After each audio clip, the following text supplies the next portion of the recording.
Gloria al nombre de Jesús. Qué bendición el día de hoy desde el municipio de Orito. Me encuentro con el hermano Abimelech Cardona, uno de los precursores del Evangelio aquí en el departamento del Putumayo, con el cual queremos compartir algunas vivencias y algunas anécdotas. Hermano Abimelech, Dios le bendiga. Amén, hermano Eider, a usted también y a los que nos van a escuchar a través de esta filmación, les deseamos las más ricas y abundantes bendiciones del Señor Jesús. Es importante nosotros también conocer un poco de la historia, ¿no? De su historia. Hermano Abimelech, ¿es procedente de qué departamento de aquí de nuestro país? Bueno, la verdad, hermano, es que soy oriundo de Salónica, municipio de Río Frío, en el Valle del Cauca. Por allá, nacido el 16 de noviembre de 1946 y traído a radicarnos aquí en el Putumayo a mediados de 1955, cuando era presidente de la República el general Gustavo Rojas Pinilla. 1955 llegó acá al departamento del Putumayo. ¿Ya habían creyentes aquí en este departamento?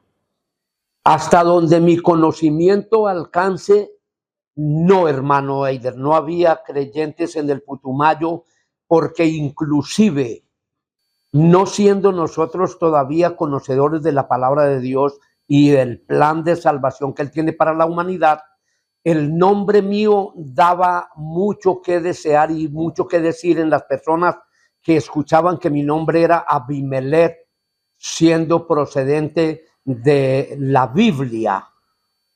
Pero hasta donde nosotros conocemos, habían algunas organizaciones, denominaciones, iglesias, como la más antigua, que es la Universal. A eso se sumaban la Iglesia Alianza Cristiana y Misionera, pero la iglesia del nombre del Señor Jesús llegó mucho después. ¿Cómo fue ese proceso? ¿A qué edad y dónde conoció usted entonces al Señor acá en el departamento del Putumayo? Gracias, hermano, por esa pregunta, y que debemos aprovecharla muy bien para decirle a los que nos escuchan y nos miran a través de esta filmación que llegar a los pies del Señor Jesucristo no fue fácil. Primero por los ancestros, porque venimos procedentes de una familia arraigadamente idolátrica. Si nos pusiésemos a mencionar los nombres de todos los que componían el altar familiar de mi madre y de todos nosotros, sería una cantidad numéricamente hablando. Pero el Señor Jesucristo trató con nosotros a través de una sanidad operada en un hermano de mi papá. Hablemos por allá por 1962. 1962. ¿Cómo fue ese milagro que operó el Señor y para ustedes poder creer? Porque ya, o sea, quiere decir que ya había alguien que estaba predicando el Evangelio y que oró, pidieron oración por sanidad en ese momento y en el nombre del Señor Jesucristo recibió la sanidad. ¿O cómo fue el proceso? Muy bien, hermano, muy bien. Gracias al Señor Jesús por este espacio tan maravilloso y que debemos aprovecharlo muy bien. Los primeros que llegaron a nuestra casa con el anuncio del Evangelio y con una Biblia en la mano se llamaron en vida Miguel Lozada y Carlos Álvarez, procedentes de la ciudad de Palmira. Pero ellos llegaban como precursores del Evangelio. No narra el registro de la formación y nacimiento de la iglesia en el Putumayo a esos dos hombres, porque ellos se vinieron independientemente, con recursos propios de su pecunio, y empezaron a evangelizar, y nació el primer bautismo de personas a fines de 1961, cuando vinieron procedentes del Ecuador el hermano Bernardino Méndez y el que fuese por la época el misionero Miguel Peña, y se caminaron desde más acá del Aguagrio hasta el Puente Ferry. Ellos emplearon 2 días en trasladarse a través de la montaña, porque no había un tránsito vehicular, apenas se construía el Puente Ferry.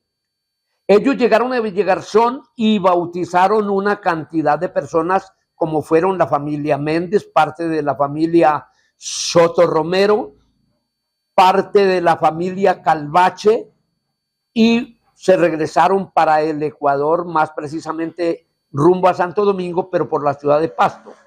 Quedó esa semilla y dije que, válgaseme la redundancia, los hermanos antes mencionados, Miguel Lozada y Carlos Álvarez, ya llegaron a cultivar a esa semilla y posteriormente ya se hizo el bautismo procedente el hermano Saúl Ramírez de la ciudad de Cali, y allí ya fue bautizada una cantidad de la familia Caicedo, de la familia Rincón, de otras familias de Villagarzón, pero todavía nosotros no llegábamos al conocimiento de la verdad. Cuando usted habla de la familia Caicedo, ahí fue cuando fue bautizado el hermano Buenaventura Caicedo. Exactamente, exactamente. El hermano Buenaventura Caicedo me llevaba a mí 1 año y medio en el Señor. Digo me llevaba porque él ya se fue con el Señor Jesús. Después del bautismo de Buenaventura Caicedo, él a los pocos meses comenzó a servirle al Señor Jesús.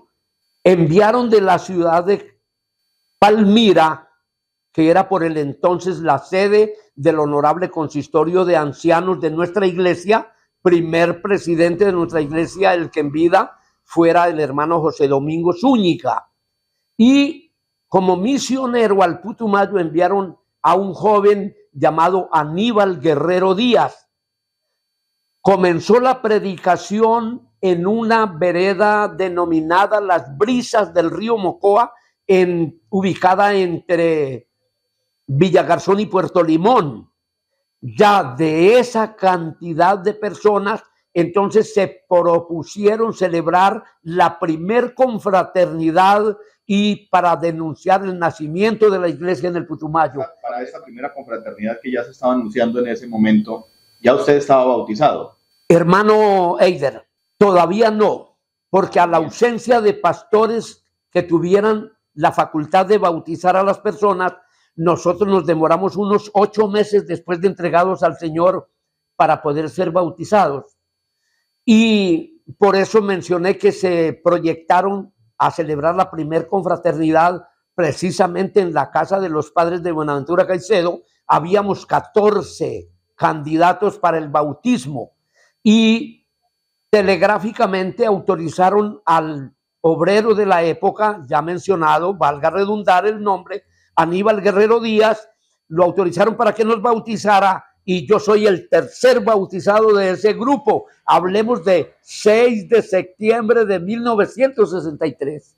Gloria a Dios, el 1963, el tercer bautizado del grupo y en la tercera, podemos decir, promoción, ¿no? Amén. De bautizados Amén. Aquí en el departamento. Ya que la primer promoción dijimos que vinieron del Ecuador a bautizar, en la segunda promoción el hermano Saúl Ramírez procedente de la ciudad de Cali, y en la tercera promoción, por así llamarlo, entonces ya entramos nosotros. Nos quedó un poquito corto, fue la pregunta que hizo usted referente a que, ¿qué nos motivó para llegar a entregarnos al Señor Jesús, aceptándolo como nuestro Salvador a través del Evangelio? Porque el apóstol Pedro es muy enfático al decir, no hay otro nombre bajo el cielo, no hay, no existe, no lo busquemos, porque no lo vamos a encontrar. Claro, sino que usted nos contaba acerca de un milagro, de una sanidad, ¿no? Amén. Resulta que por allá, por la década del 50, un hermanito de mi papá era bastante dado al licor, no digamos que al consumo de las drogas, porque por la época no se mencionaba eso, pero sí al desenfreno en todo el sentido de la palabra.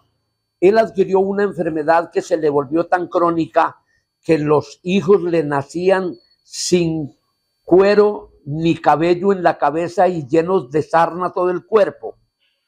Cuando le ofrecieron la oración, fueron a orar por él Carlos Álvarez, Buenaventura Caicedo, Marco Polo Caicedo, obviamente, y el que era el obrero que posteriormente fue nuestro bautista, Aníbal Guerrero Díaz. Nosotros le decíamos, no lo curó el doctor fulano, la doctora fulana, el mengano, el perano, los espiritistas que le daban medicina, lo van a curar estos locos sencillamente porque van a gritar, pero él ya había creído. Fue entonces que oraron por él y el Señor Jesús lo sanó. Y ahí creyeron ustedes. ¿Quién empezó ese proceso? ¿Su padre, su mamá? Ahí está, ahí hay un detalle para describir. El primero en la familia Cardona Marulanda fui yo. No fue fácil. Fue un proceso duro de enfrentamiento familiar, de críticas, de ser echado de la casa porque iba a manchar la familia con haber entrado el evangelio a una familia tan idolátrica, tan aferrada a las tradiciones. Ellos decían, como mi quintabuelo murió así, yo voy a morir así.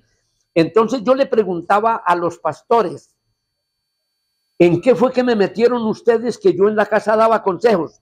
No porque era el mejor, pero sí el más parlanchín, por así decirlo. Y ahora me destituían, me echaban, mi madre cogió la ropita, me la metió en un costal de secar la sal al humo y me lo tiró al patio y me dijo, váyase y no diga que tiene papá ni tiene mamá, que usted brotó como la hierba de la tierra. Entonces los pastores me dijeron, hermano Abimelech, esa es su tarea, ese es su trabajo, no se vaya a ir porque usted es el que tiene que ganarse a su familia. Y me nombraban la promesa. Yo entonces no era tan lector de la Biblia, que ahora sí, gracias al Señor, y por su misericordia lo soy. Pero ellos me decían, cree en el Señor Jesucristo y serás salvo tú y tu casa. A los 8 meses se entregó al Señor la hermana mayor, el esposo y mi papá. Ya éramos 4 contra el resto, porque éramos una familia numéricamente grande. Entonces, usted nos hablaba de que se prepararon para esa gran confraternidad donde usted fue bautizado. Esa confraternidad se llevó a cabo ¿en qué lugar? Y luego se hicieron otras confraternidades en Villagarzón, dice, ¿no? Pertenecía a Villagarzón, el lugar donde se encontraba. ¿Y cómo inició la obra entonces en Villagarzón? Ah, qué bien, hermano. Vale la pena hacer ese recuento. Dijimos que la primera confraternidad se celebró el 6 de septiembre de 1963 en la casa de los padres de Buenaventura Caicedo. Posteriormente se celebró una segunda confraternidad en la casa del hermano que en vida se llamó Antonio Méndez. En la primera hubimos 42 personas y fue una alarma nacional porque se difundía a través de los medios, más no televisivos, porque no había señal de televisión para el Putumayo. Pero se difundió por muchos medios escritos en nuestra iglesia, obviamente por el Heraldo de la Verdad, el nacimiento de la iglesia pentecostal en la comisaría del Putumayo, precisamente en Villagarzón. Las 2 siguientes confraternidades se celebraron ya con 75 personas en la casa del hermano Antonio Méndez, y la cuarta confraternidad ya habíanse llevado al hermano Aníbal Guerrero para el departamento del Cauca y le había recibido el que en vida, porque también ya se fue con el Señor, el hermano Oscar Sierra. Nos propuso salir a la población de Villagarzón a predicar el evangelio, porque para eso había sido dado el mandamiento a los precursores de la palabra. Entonces ya estamos hablando de 1965. 1965, en Villagarzón, se llevó a cabo esa confraternidad. Bueno, en ese tiempo eran pocos, una confraternidad. ¿De qué lugares de acá del departamento de Putumayo se reunían en una confraternidad? Como por decirlo ahora, era una confraternidad distrital. Amén, amén, hermano, amén.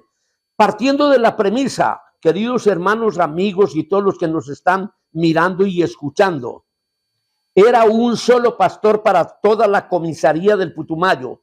No había más pastores. Solo había congregación ya establecida en Villagarzón. No existía ninguna congregación ni en Puerto Asís ni en ninguna de las demás poblaciones. Tuve el privilegio. Pero había creyentes, ¿no? Había creyentes en esto. Había creyentes procedentes del Quindío, nosotros del Valle del Cauca, otros del Patía, porque pues no valdría la pena decir, pero al decir la verdad, nosotros fuimos desplazados por la violencia política de los partidos tradicionales, y de esas demás partes del país también habían sido desplazados una cantidad de personas, como ya había creyentes en Tesalia, ya había creyentes en el Cuembí, ya había creyentes nosotros en la orilla del río Caquetá y adentro en la Cofania, lo que ahora es la Castellana. Entonces, de todas esas afluencias logramos reunir, dije antes, y válgase redundar, los primeros 42 creyentes. Eso era un escándalo. ¿Cómo que 42 evangélicos en el Putumayo? Eso era una plaga que segurito que iba a progresar, y claro que progresó, porque de allí se fue extendiendo la palabra de Dios. Imagínense que ahora estamos en la capital petrolera del Putumayo, ahorita. Empezaron en Villagarzón, con esta confraternidad en Villagarzón, y como dice usted, era una plaga. ¿Cómo fue ese proceso para llegar a Villagarzón, posesionarse en Villagarzón? ¿Había persecución en ese entonces o había libertad de poder realizar los cultos?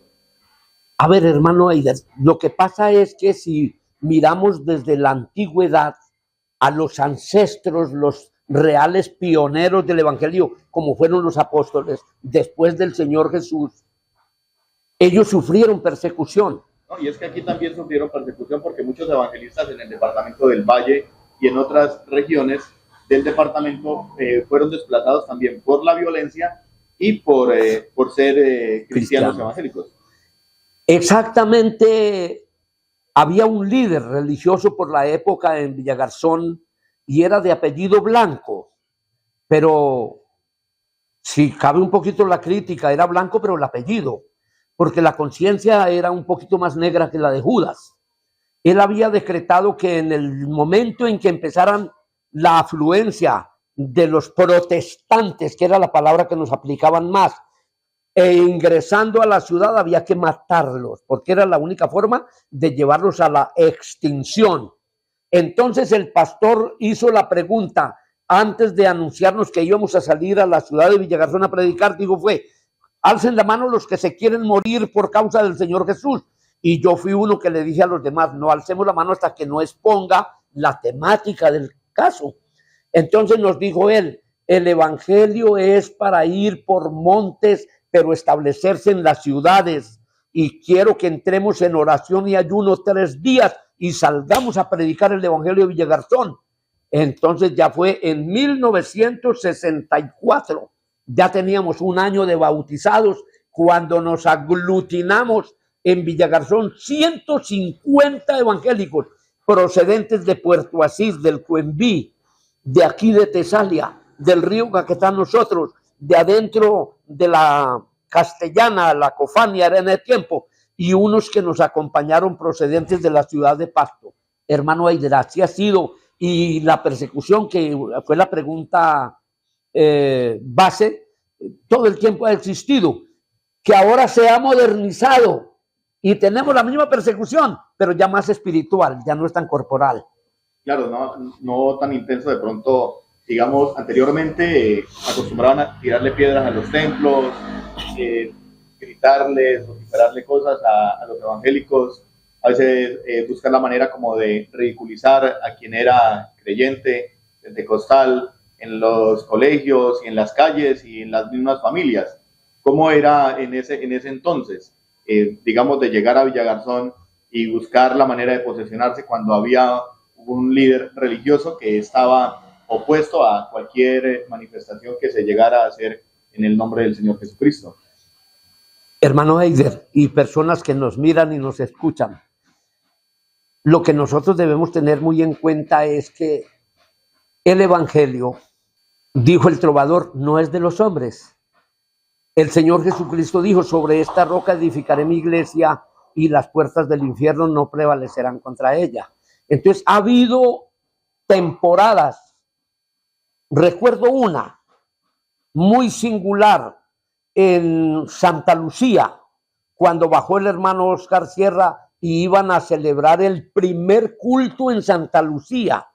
Hubo una cantidad de personas que se unieron en grupo para impedir que se celebrara el culto. Y yo estaba en la portería cuando llegó uno todos iban armados de armas blancas, largocortantes, y uno era supuestamente amigo, y yo le dije, ¿a vos qué te tentó para venir a impedir? Dijo, usted cállese la boca. Le dije, no, yo no me puedo quedar callado porque pues te conozco perfectamente. Entonces él me fue a dar un planazo en el pecho. Entonces yo no era así barrigoncito, era delgadito. Me dejé caer al suelo y la peinilla pegó en la pared.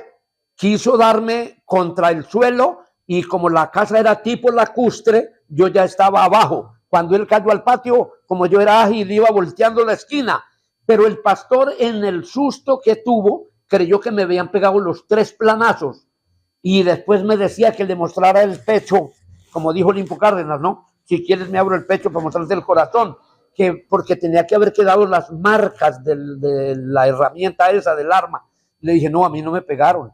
Cuando él me amenazó, yo ya estaba corriendo y fui más ágil que él y lo dejé.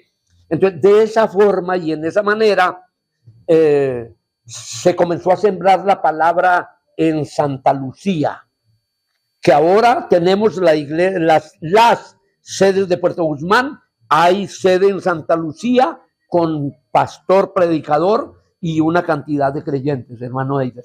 Gloria a Dios. Bueno, hablando de cómo llegó usted acá a Orito, el municipio de Orito. ¿En qué año llegó usted acá a conocer, a explorar estas tierras de Orito? ¿Y en qué año llegaron ya a radicarse acá, a este municipio? Bien, hermano. Por allá por el año 1970, todavía era yo soltero y trabajamos en una fábrica expendedora de sillas mecedoras. Vine por primera vez a Orito. Este barrio en donde estamos ahora radicados no existía. Y así transcurrió el tiempo viviendo en muchas poblaciones del Putumayo porque fui visitador de malaria en la persecución contra el paludismo y periódicamente era trasladado de un lugar a otro. Pero ya aquí a Orito, a radicarnos y quedarnos, porque ya nos quedamos aquí, fue a mediados de 1989. Veníamos procedentes de Pasto a La Hormiga y de La Hormiga aquí por haber logrado la consecución de un carro tanque, y ya que aquí es la refinería y los derivados del petróleo se emanaban de aquí para San Miguel, La Hormiga, Puerto Guzmán, Mocoa, etcétera. Entonces ahí nos quedamos aquí. Se quedó acá en Orito. En su vida como cristiano, ¿empezó a predicar el evangelio desde cuándo? ¿Cómo fue ese proceso para usted también? Porque pues se lo conoce mucho también como predicador, ¿no? Del evangelio acá en el distrito, precursor de la palabra de Dios, que ha evangelizado a muchos hermanos, los cuales por la gracia de Dios son pastores, otros ya pastores en uso de Buen Retiro. ¿Cómo ha sido ese proceso? ¿Desde qué edad? Y cuéntenos, es importante saber en ese tiempo cómo era. Ya nos dice usted que era empleado también, podemos decir empleado público, pero también predicaba la palabra de Dios, porque pues ahora tenemos en las sedes, en las diferentes congregaciones, tenemos muchos empleados públicos. Amén. Muchos empleados públicos, entonces es bueno también saber de que hace muchos años también habían empleados públicos que predicaban el evangelio, y qué bueno que hoy también muchos que por la gracia de Dios somos empleados públicos también podemos compartir ese evangelio. Amén, hermano Eider. Habiendo sido bautizado el 6 de septiembre de 1963, en 1965 me invitaron por primera vez a que tomara la responsabilidad del pastorado, lo que no acepté porque todavía era soltero y yo miraba las cosas desde todo punto de vista como amenazantes a la ausencia de la ayuda idónea de la que habla la palabra de Dios. Se me ofreció la ciudad de Mocoa, porque todavía no había pastor en la misma. Se me ofreció para La Hormiga, porque no había pastor en La Hormiga. Pero válgase redundar, yo como soltero no quise aceptar. Yo dije, después de que el Señor me dé mi compañera, mi esposa, entonces sí. Pero la pregunta suya se centraliza más que todo es en cuál fue el avatar para seguir trabajando como empleado. Entonces nos decían empleado oficial y predicar el evangelio. Predicar el evangelio, porque pues eso es algo también importante, ¿no? Después de uno ser bautizado, entonces el mandato es testificar, Amén. hablar de la palabra de Dios. No necesariamente tiene que ser pastor o tiene que ser ordenado para usted ir y compartir lo que Dios ha hecho o está haciendo en la vida de cada uno de nosotros. Amén, hermano Eider. Resulta, acontece y pasa que en esa labor que yo desempeñaba, más que todo era en el campo rural. Y ya se había extendido el evangelio, más no formadas las congregaciones. Por ejemplo, la colonización del río Coenví en un 80% eran evangélicos. Entonces, para la entidad a la que yo desempeñaba y prestaba mis servicios, les era de mucho aporte ese señor Abimelech Cardona. Entonces, yo ocupaba el tiempo de labores para la entidad, los fines de semana para el Señor Jesús. Entonces, yo me hacía mis ahorros de combustible para movilizar a los pastores. Y claro que hay un adagio que se hace popular, y es que al calor del enfermo, los alentados, que son los que preparan los alimentos, pues son los primeros que los prueban. Entonces yo al calor de los predicadores era cantante, era poeta y era predicador, era consejero, algo que todavía estoy desempeñando por la misericordia de Dios, hermano Eider. En ese momento habían dificultades para usted compartir la palabra de Dios, o tuvo dificultades siendo empleado oficial y compartir el evangelio, testificar el evangelio, o cómo se hacía en ese entonces los cultos. Habían campañas, habían formas de llevar el evangelio, predicar el evangelio al aire libre, o se predicaba puerta a puerta. ¿Cómo era el trabajo que desempeñaban?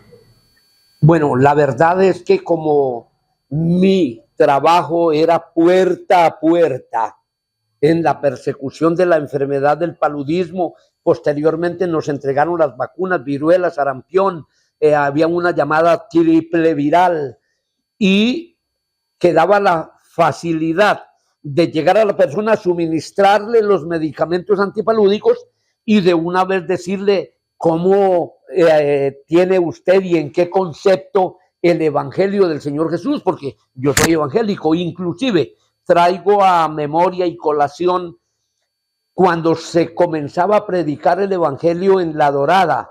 No había casas ni en alquiler, ni menos de propiedad.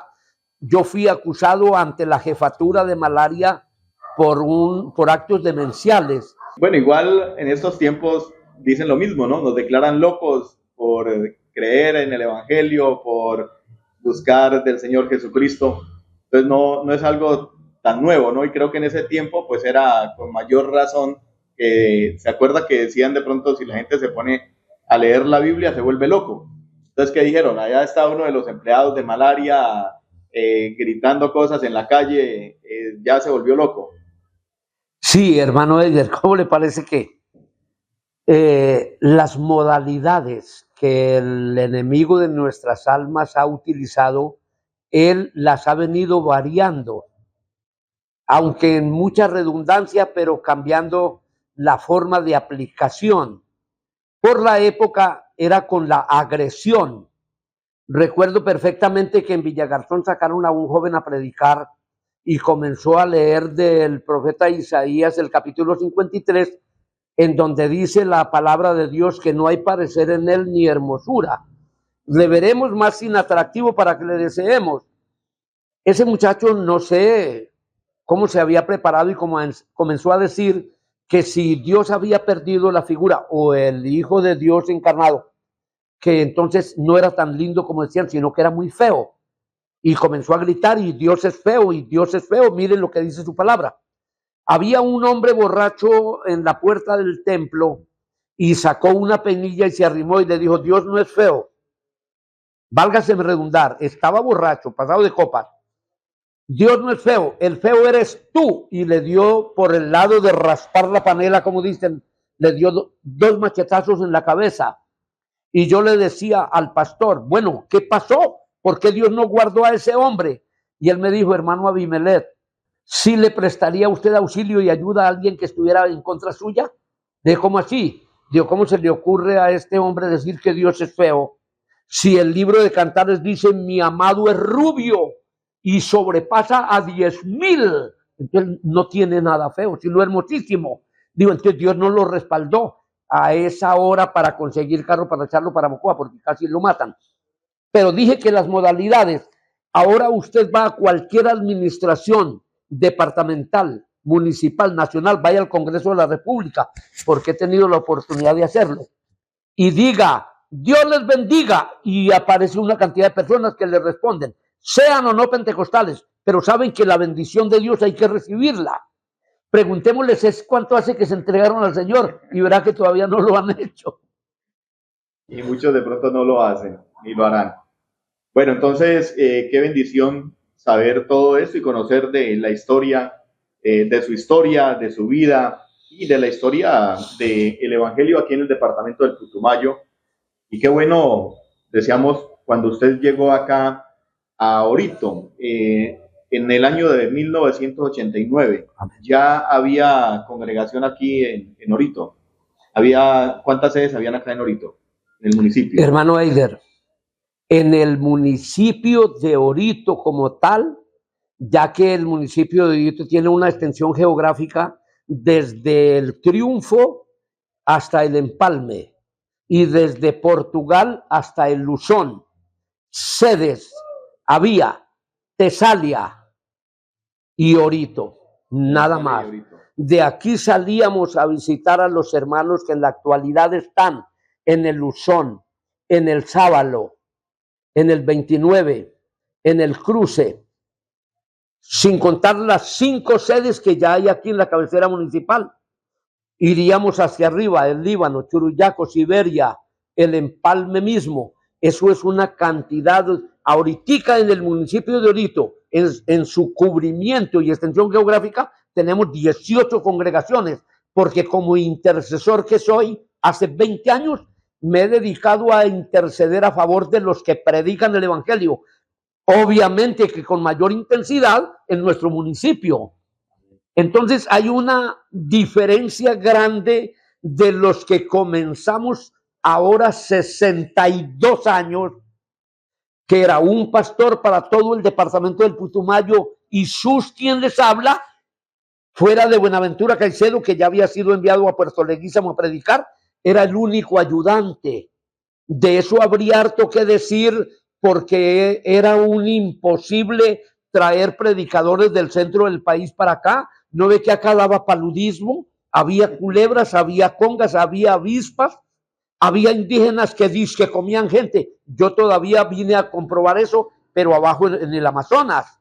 A nosotros nunca nos amenazaron de que nos iban a poner al humo para cambiarnos de piel y de color para al otro día hacer el almuerzo. No, nosotros cuando nos entregamos al Señor Jesús, desde entonces comenzamos a mirar fue la misericordia de Dios derramada. Amén, qué bendición, gloria a Dios. Bueno, 18 sedes en el municipio de Orito. Sabemos que hay 5 sedes en la cabecera municipal, Orito, donde cerca de cada barrio hay una congregación. En ese entonces, ¿cuánto se demoraban cuando ustedes estaban todavía en Villagarzón? ¿Cuánto se demoraban para ir del lugar de residencia a escuchar la palabra de Dios? Eso sí que es maravilloso. Hermano Heider, te digo con sinceridad, por el entonces, pues esta cantidad de arrugas no las tenía. El dinamismo era óptimo. Nosotros salíamos de Santa Lucía a Villagarzón a escuchar la predicación de la palabra de a pie. Salíamos de Santa Lucía a las 4 de la mañana para llegar antes de las 8 para estar en oración 1 hora y a las 9:30 escuchar la palabra de Dios.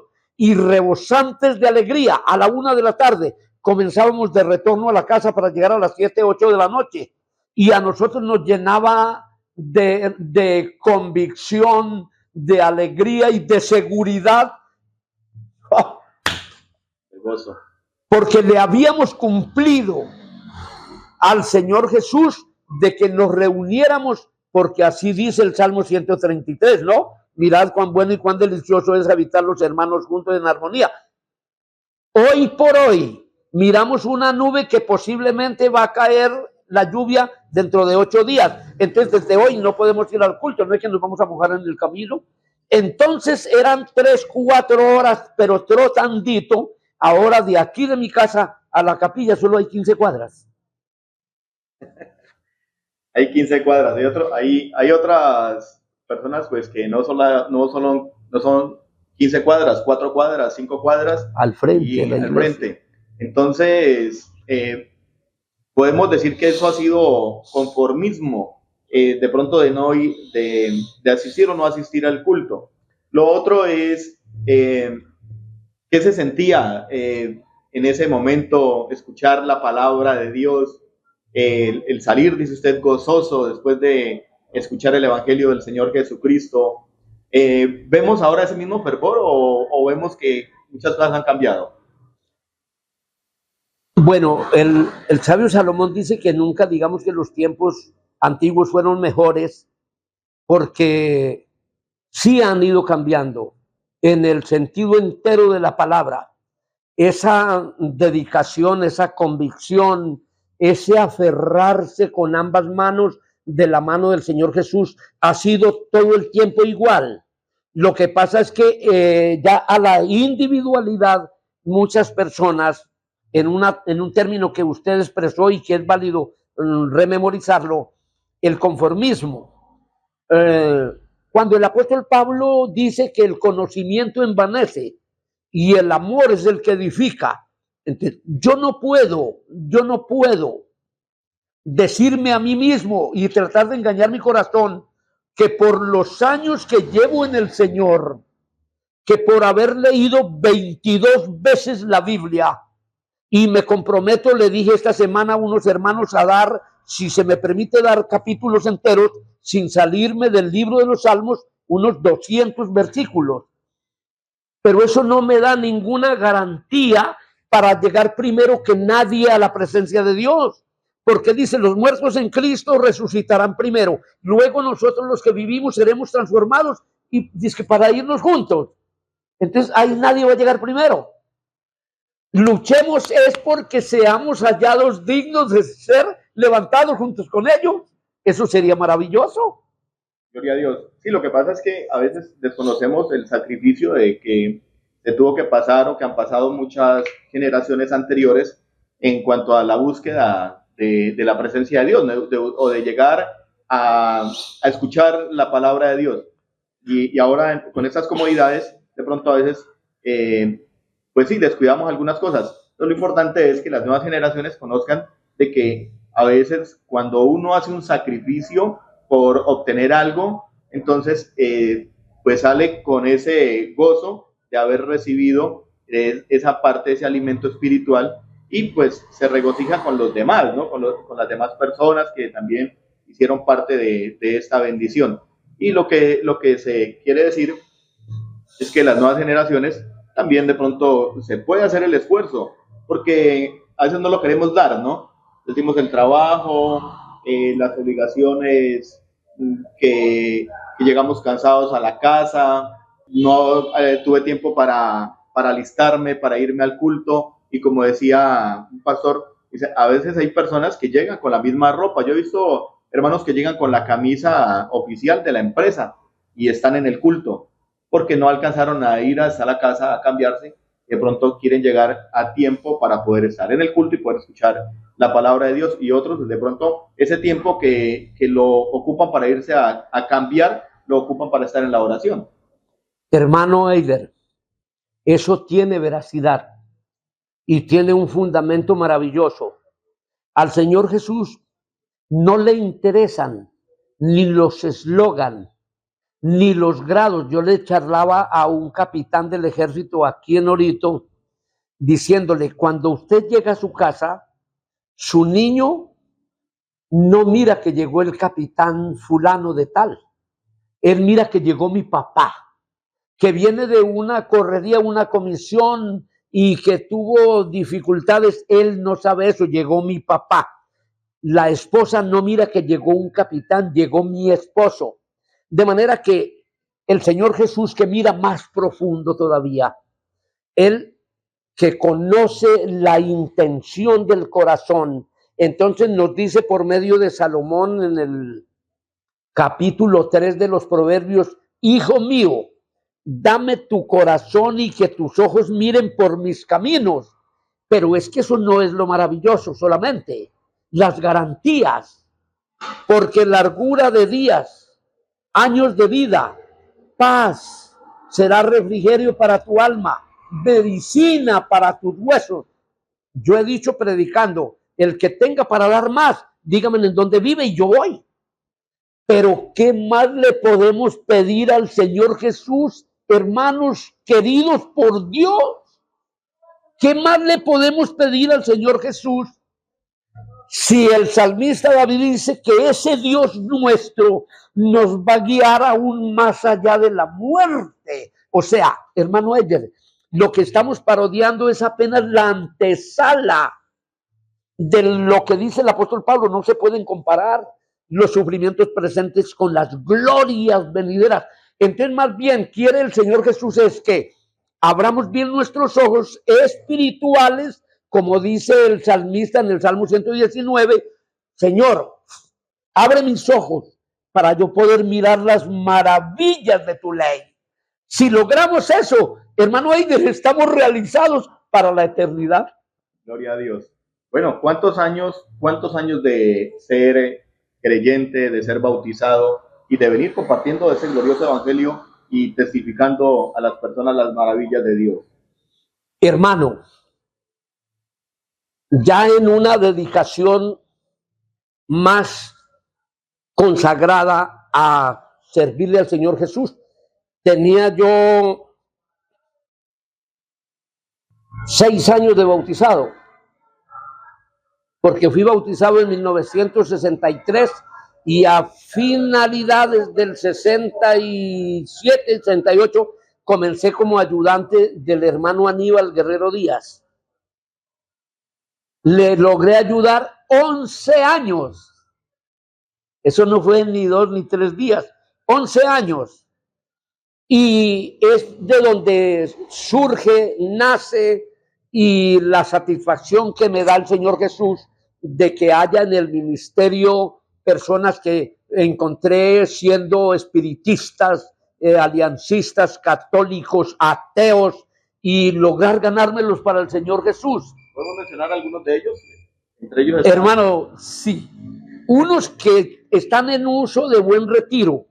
A mí me tocó sentarme a un lado del hermano Otoniel Duque cuando él era un ateo y decía Dios no existe y usted flacuchento, porque yo era delgadito y él me pugnaba con esa expresión, pruébeme que sí existe. Entonces llegamos a un convenio espiritual y le dije, bueno, ustedes hacen evocaciones, y él me dijo que sí. Le dije, haga usted todas las que se sabe para convencerme la inexistencia de Dios, y a mí solamente hágame el favor y deme permiso para entrar a la presencia de Dios con usted en los hombros, y yo decirle, Señor Jesús, por encima de todo argumento de hombres, permítame comprobarle a este hombre que usted sí existe. Pero el susto glorioso y maravilloso para mí fue cuando llega el pastor. Él nos enviaba para una parte, él se iba para otra y posteriormente se iba donde habíamos estado nosotros, obviamente para calificar nuestro avatar. Y me dice, hermano Abimelech, del Cuenví vienen 5 jóvenes y me dijeron que usted les había caído muy bien por su forma de ser, su forma de explicar, porque no solamente es seriedad, sino de vez en cuando aplicarle un poquito de humor para que aflore la sonrisa también. Entonces me dijo él, viene Graceliano Tenorio, viene Jesús Molina, viene Olegario Zúñiga, viene el joven Otoniel Duque y otro que por el momento se me escapa. Y le dije, un momentico, ¿cómo dijo? Dijo Otoniel Duque. Dije, con ese es el desafío. Ese era el ateo. Digo, pero ahí viene que usted lo doctrine y él se va a hacer bautizar. Van a ser bautizados. Después que fue bautizado y yo como ayudante, el hermano Otoniel me cargó la Biblia 2 años. Y cuando el Señor me dijo que él había sido rescatado para llegar a ser un ministro, casi se va de espaldas y me dice, porque yo le dije, llegará el momento en que usted me predica y yo lo escucho. Me dijo, cuando yo llegue a predicar, ¿dónde estará usted? Le dije, en la última banca. Porque con el Señor Jesús es de primeros a postreros y de postreros a primeros, para que ninguna carne se jacte en su presencia, dice Pablo, 1 Corintios 1:29. ¿Fue pastor suyo? 2 ocasiones. 2 ocasiones. Ahora con un privilegio más grande. Él es abuelo de mis nietos y yo soy abuelo de los nietos de él. ¿Cómo te parece, hermano Eider? Ya quedó en familia. Eso es maravilloso, maravilloso. Bueno, hablando entre algunos, ¿no? El pastor Otoniel Duque, qué bendición, pues un gran hombre también del Señor, podemos decir uno de los generales de Dios acá, sí, en el distrito 26, distrito 11 y en el departamento del Putumayo. Pues por la gracia de Dios, en este momento está en uso de buen retiro de él, su querida esposa, una familia también muy querida. Y bueno, hermano Abimelech, ¿qué podemos decirle a esta nueva generación? Porque ya 63 años, dice 63 Amén. Años de militancia, podemos decirlo así, en el camino del Señor, gozando de la familia, de una buena familia, una numerosa familia. ¿Qué le decimos a la nueva generación? Hermano Eider, habría mucho que decir, porque ahí sí, como dijo el sastre, hay bastante tela para cortar. Algo así breve, que lo escuchen y lo guarden en su corazón. A los que nos están escuchando y nos están mirando a través de esta filmación, queremos darle como consejo, no se suelten de la mano del Señor Jesús, porque dijimos antes, no hay otro, no hay a dónde ir. De manera que si yo comencé a los 17 años y medio, era un joven, y el pronóstico de los que me rodeaban, de mis contemporáneos, incluyendo a mi familia, era que cuando me llegara a enamorar, ahí se acababa ese evangelio. Entonces esperemos un momentico. Pero acontece y pasa que con el Señor Jesucristo todos los días se aprende cosas nuevas. Imagínate, hermano, que me estás mirando. Esto que estamos haciendo hoy, para mí es un privilegio grandísimo y es inesperado. Yo no sabía que los hermanos venían a esto. Cuando una de mis hijas me dice, papá, vienen los hermanos a entrevistarlo porque quiere dar a conocer a la opinión, no solamente a la opinión evangélica, sino a los que apenas están simpatizando y tienen una vacilación. Si yo me entrego al Señor y tengo que dejar, tú no tienes que dejar nada. Tú tienes es que agarrarte del Señor Jesús. Y Él es el que produce en nosotros así el querer como el hacer por su buena voluntad. Y si no, ¿por qué encontramos al apóstol Pablo diciendo, no vivo yo, Cristo vive en mí? Y enseguida, vean, muestra la fibra, porque todo lo puedo en Cristo que me fortalece, y sella con una expresión desafiante a las fuerzas superiores, más no la del Señor Jesús, porque para mí el vivir es Cristo y el morir es ganancia. Anoche, porque aquí cerca de nuestra casa tienen un velorio, me dice mi querida esposa, mi hijo, qué problema uno tener que estar vivo, y mire la vecina, estaba aquí mi hijo y le dije, mi hija, por favor, cállate, más bien pensemos en que por no llegar la muerte, todavía estamos en el peligro de alejarnos de Dios. Pero si el apóstol dijo, estar con ustedes es muy bueno, pero estar con Jesucristo es mucho mejor. Dijo él, estoy en un estrecho, no sé qué escoger, quedarme con ustedes para seguir dando consejos, que se venga otra entrevista, aprovecharla al máximo para dar a conocer quién realmente es el Señor Jesús. Gloria a Dios, aleluya. Amén. Es una bendición el día de hoy haber llegado a la casa del hermano Abimelech Cardona, compartir con ustedes este testimonio de vida, compartir con ustedes un poco de la historia del Evangelio aquí en el departamento del Putumayo, por lo cual estamos muy agradecidos con usted, hermano Abimelech, con su familia, por el recibimiento, y también muy agradecidos con ustedes por estar atentos a los videos que se publican. Este podcast estará compartido en varias páginas de acá del distrito, y también esperamos de que usted, en el momento de que vea este video, no se quede allí, no le dé solamente me gusta, compártalo con sus amigos, con sus familiares, dé a conocer un poco de esta historia, y también agradézcale a Dios por la oportunidad que nos concede de poder conocer un poco más de historia de la Iglesia Pentecostal Unida de Colombia y también de la promulgación del Evangelio acá en el departamento del Putumayo. Muy agradecidos con Dios, muy agradecidos con usted, hermano Abimelech, con el hermano Yamid Meneses, quien está en cámaras, quien nos acompaña y quien hizo la gestión para poder estar el día de hoy aquí en el municipio de Orito compartiendo con ustedes esta gran entrevista. Bendiciones en el nombre del Señor Jesucristo para ustedes y para todos los suyos.